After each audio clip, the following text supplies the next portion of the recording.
Conclusions and recommendations. As I have mentioned in the past slide, it is difficult to adopt telehealth delivered care into clinical practice because the evidence is inconclusive. And so, if we would want to practice telehealth delivered care, it should be approached with caution. However, due to the risks of face to face care to patients with acute exacerbation of COPD amidst the ongoing COVID 19 pandemic, telehealth delivered care upon discharge is a considerable alternative. It is feasible to implement a pilot project in my organization as we have the virtual platform readily available, and we also have the manpower to clinically support these patients upon discharge. I would recommend that based on this on literature review, I would recommend the following.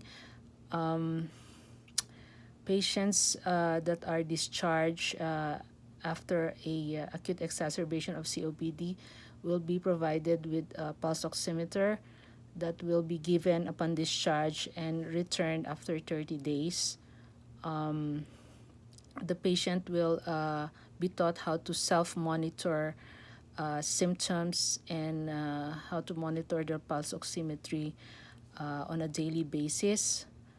And then second is the data accumulated from the patient will be transmitted to a via email, or the patient would call the specialty call center. All these platforms are available in my organization. And clinical support, which is also available, will be provided from Monday to Friday from 8:30 to 5. And I believe it's not difficult to do this. It's feasible because at this point we have less than 10 patients discharged on a monthly basis due to an acute exacerbation of COPD. The return of investment for patients is a safe and evidence-based care. For the administrator and healthcare organization is decreased cost, and of course achieving clinical strategic goals for COPD readmission, and CMS reimbursement. The ROI for the care team is decreased risk from exposure and increased satisfaction by trying new ways to care for patients.